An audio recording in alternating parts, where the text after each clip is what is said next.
K7 eats. Gram 200ක හතු packet එකක් ගත්තා. එතන පාන් කුඩු තියෙනවා. කෑලි මිරිස් මේස හැඳි 2යි, ගම් මිරිස් කුඩු තේ හැඳි 2යි, ලුණු කුඩු තේ හැඳි 1/2ක් විතර ගත්තා. ලුණු කැට අරගත්තා. මං හතු ටික සෝද ගන්න ඕන නිසා.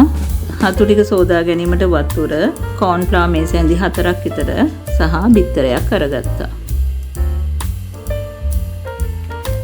හතු ටික භාජනයකට දාලා මේ ආකාරයට හීනියට ඉරා ගත්තා. ලුණු භාජනයට දාලා වතුරක් දාලා හතු ටික හොඳින් හොද ගන්නවා. ලුණු වලින් හොදගත්ත හතු ටික නැවතත් ඇල් වතුර භාජනයකට දාලා හොදලා හොඳින් මිරිකා ගන්න ඕනේ.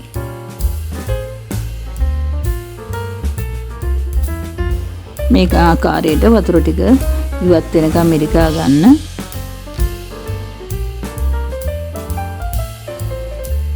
ඊළඟට මිරිස් කුඩු, ගම් මිරිස් කුඩු, ලුණු කුඩු එකතු කරලා කලවම් කරගන්න.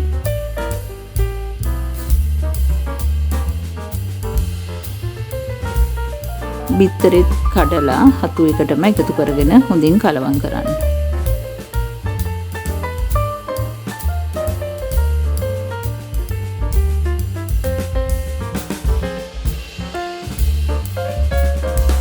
ඊළඟට කෝන් ෆ්ලවර් ටික දාලා කලවම් කරගන්න.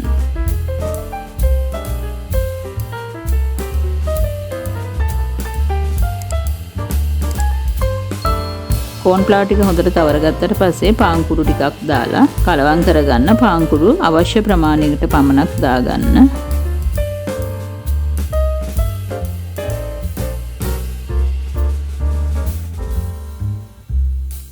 තාච්චියක් ලිපේ තියලා තෙල් ටිකක් රත් වෙන්න තියලා හතු කෑල්ල කෑල්ල එකතු කරන්න. කොම එකට දාන්න එපා.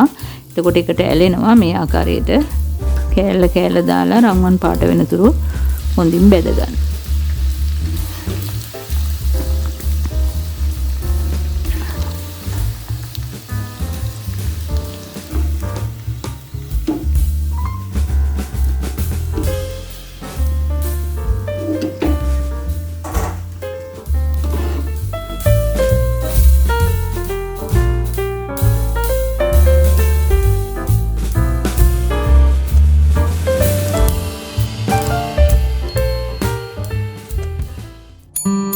K7 eats.